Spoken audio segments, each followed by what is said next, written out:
RWBY has had some crazy theories over all of these years. In fact, I've covered a bunch of popular ones already, so if you get to the end of this video and didn't see some of your favorite theories, make sure to check out that one because I might have covered it already. Link in the description for your convenience. Let's not waste any more time, let's talk about some weird RWBY theories. I'm doing whatever I want, I'm gonna dye my hair. I know, we're starting off with a real wacky one, but I love it. The theory is Winter dyes her hair white to look more like a Schnee. This theory popped up because people noticed that Winter has black eyebrows. Weiss doesn't have black eyebrows, so what's happening here? We also learned that Jacques used to have black hair before he aged into his white hair. Perhaps Winter also shares her father's hair color, but she pretty obviously hates him. So what if she's dyeing her hair white to not only separate herself visually from her father, but to also look more like her white-haired Schnee family members? Now, I love this theory because if this was true,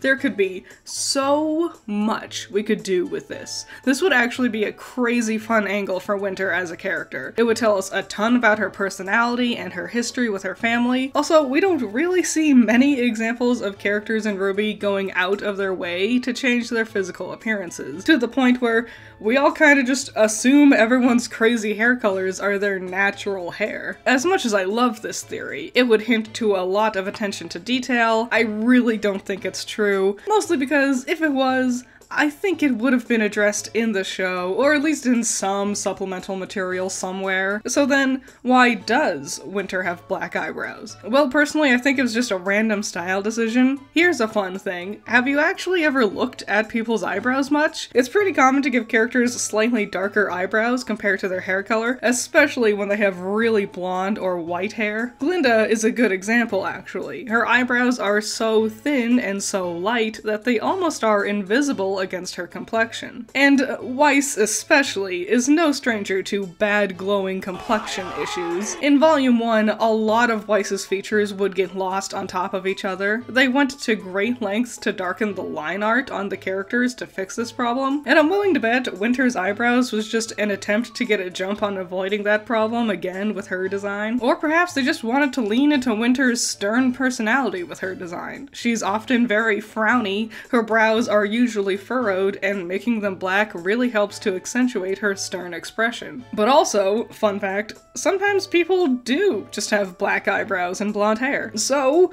Winter's eyebrows. I give this theory a solid 9 out of 10. Even if it's likely not true, it's so small and harmless that it's really easy to just headcanon it as true anyways. I mean, seriously, what's with you people? I'm blind! This one's pretty dang popular. The theory is that Tyrian is either fully or partially blind. This theory happened when we saw his fight with Crow in Volume 4. Specifically, it's this point where Crow lands a couple of punches on Tyrian. Tyrian has been zipping around, effortlessly dodging every attack, but now suddenly these simple punches land? And then Crow walks very slowly past Tyrian to get back to his scythe, and Tyrian does absolutely nothing to stop him. This slow walk feels so wrong. I know the unexpected knuckle sandwich caught Tyrian off guard, but it's so weird how he does literally nothing until Crow gets all the way back to his weapon. So whenever something this weird happens, people start to assume there might be a reason to explain this. Turns out, scorpions can't actually see very well, so since Tyrian is a scorpion faunus, maybe that means he also can't see well. Maybe those punches caught him off guard because Crow was too close to him, and his poor eyesight couldn't register how close he actually was. Maybe Tyrian let Crow walk slowly past him because he had quote-unquote lost him and only found where Crow had gone once he heard Crow's rings as they grabbed onto his scythe. In Volume 7, he's able to execute a whole massacre in the dark when everyone else was running around blindly. Is it because Tyrian already doesn't rely on his eyes to navigate himself? Similar to Winter's one, I like the idea of this theory. I think if it was true, it could lead to a lot of interesting moments for Tyrian. But also, if it was true, it definitely would have been addressed by now. This theory really falls apart once you look at other scenes Tyrian is in. The examples I gave are pretty convincing, but there's also tons of moments where Tyrian clearly seems to be using his sight to be moving around. I think the Crow moment was just a lazy goof. They wanted a cool guy moment for Crow to look confident and badass, and they accidentally made this moment a little too long. I mean, RWBY as a show is no stranger to weird pacing problems, but how did he do his attack in the dark? I don't know, maybe it was just a lazy writing choice that didn't account for this discrepancy. I'm giving this theory a 7 out of 10. Just like the winter one, this one is fun to headcanon, and I really wish it was actually true, but there's just too many scenes that imply otherwise. It's so crazy. Rooster Teeth could have totally leaned into this idea and helped excuse away their lazy animation goof, but they didn't. Whatever. At the head of that kingdom blossomed a family. Now this one is unique, because technically we don't really know if this is or isn't confirmed or not. Let me explain. The theory is that Ozma and Salem's 4 daughters were actually the first 4 maidens. Each one has an outfit that's color-coded to match the different seasons. The theory is that these 4 girls died during Salem's attack on her family, and that's where the maidens come from. We see that they have magical powers after all. Maybe that lasting magic became the reincarnation thing for maidens. The problem is that we already have an explanation to where the maidens come from. The story about an old man who canonically was one of Ozma's past lives gifted 4 sisters magical abilities, and they became the maidens. So what's the problem here? Well, even though we do have a supposed real explanation, we also have hammered home again and again that Ozpin is an unreliable narrator. Lies and half-truths are his whole thing. We technically don't know if he's lying about this supposed maiden origin in order to cover up his history with Salem. After all, his daughters were a part of his secret life he had purposefully kept hidden from everyone, including Crow. Now, it hasn't been confirmed or denied one way or another. Personally, I do think the original origin story we've heard is the actual maiden story. But I think what it was the 4 sisters he met reminded him of his daughters, and that's what really inspired him to give them some magical powers. It wasn't just their generally kind demeanors. I give this theory an 8 out of 10. The fact we don't really have an answer makes this one fun to still discuss and expand on. What's best is I think it totally works either way you look at it. I must confess that I feel like a monster. This one is an old one. The idea that Salem could bring back people from the dead as grim versions of themselves. There's lots of fan art, usually of Pyrrha, with Salem-esque grim features. I think this one got started just because we didn't know anything about Salem's origins at the time. We all assumed she might be a Grimm herself. And also, people love bringing back dead characters to make it even more sad. Oh no! The reanimated corpse of our dead friend is now fighting us! This is so sad and terrible, and very telling that this theory started popping up around 2015 when grim dark things were really big on the internet. I had a specific theory that we would see Torchwick coming back as like a donkey type of grim monster, because his fairy tale inspiration is Lampwick from Pinocchio, who also turned into a donkey. Funny enough, this one kind of became true with the Hound, a grim that's made using the body of a person. Now, we don't know if the man inside the Hound was or wasn't alive before he was turned into this monster, but now, because of this theory has sort of evolved over the years. Now the theory is that it's Summer who's been turned into a Grimm. Salem recognizes Summer's name after all. Summer Rose! My mom! Her again? And RWBY herself has even openly speculated that Summer's death might be related to Salem, since the man in the Hound also had silver eyes. I wouldn't worry about that. That's what happened to Mom.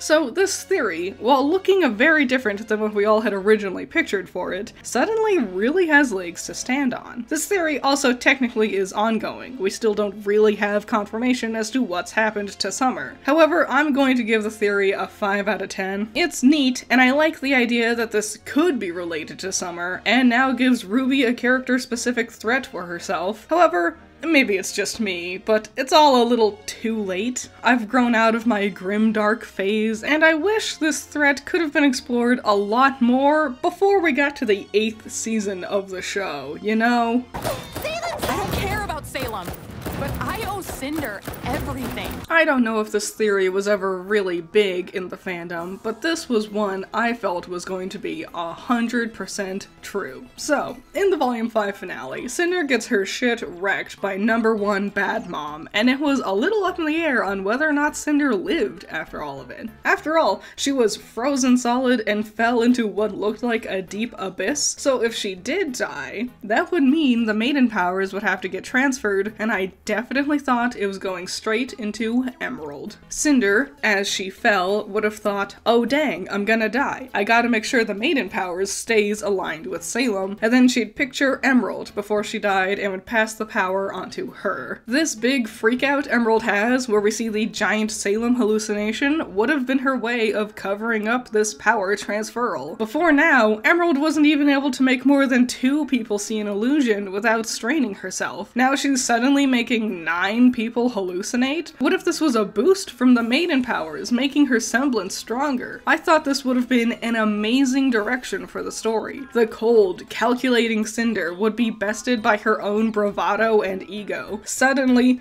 Emerald, the biggest follower of all time, would be thrust into the position of an important figure in the villain's forces, and the person she was so dead set on following is gone. But, obviously, that didn't happen. I give the theory a 6 out of 10. It was fun, and would make for a really fun AU story, but yeah, it really lived and died only in the hiatus between volumes 5 and 6. Now, this next one isn't really a well-known theory. This was my own theory that I had back in volume 4. Yeah, well, these things tend to happen when you grow up with 7 sisters. So, let me explain myself. Tyrian thinks Jaune is interesting. Well, you do interest me. Why? Even now, we don't actually know why Tyrian found Jaune interesting. My theory was that Tyrian recognized Jaune because one of his sisters was the Spring Maiden. Jaune has 7 sisters. He's mentioned it a couple of times by this point, including just a few episodes prior to this moment. Don't you have, like, 4 sisters? 7. In the very beginning of Volume 4, Salem is giving everyone a chore to do, and her original chore for Tyrian was continue looking for the Spring Maiden. Tyrian, I want you to continue your hunt for the Spring Maiden.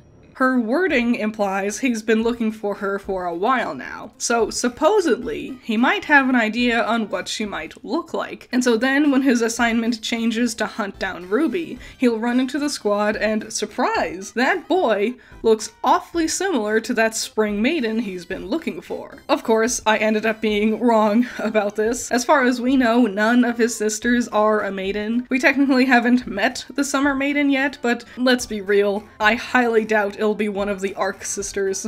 So, if that's not what Tyrian found so interesting about Jaune, what is it then? Some people think maybe Tyrian had registered that his semblance was a lot like Jaune's semblance. Jaune gives a boost to the person's aura that he makes contact with, where Tyrian does the opposite, weakening their aura to the point of instantly breaking. However, I don't think that's the case. After all, there's no way you can tell what a person's semblance is on instinct alone. The fact Crow needed Clover to explain to him that his semblance was the same but opposite kind of proves that. Some people theorize maybe Jaune is related to Salem. After all, in the fairy tale spin-off series, Salem's got a crest on her chair that looks an awful lot like Jaune's family crest. His blonde hair and blue eyes is also pretty similar to her blonde hair and turquoise eyes. Maybe Jaune is some descendant of hers and Tyrian notices that? But again, it's never been confirmed, and my original theory to explain it was obviously very wrong. I give this theory an 8 out of 10. Just like the last one, this could be a fun AU material, and we still technically don't have an answer to Tyrian's interest in Jaune, so we can continue to theorize about that one a little bit. So, we've covered a lot of theories, but now it's time to do something a little bit different. Let's tackle the most current theory I've been seeing floating around. It's time for...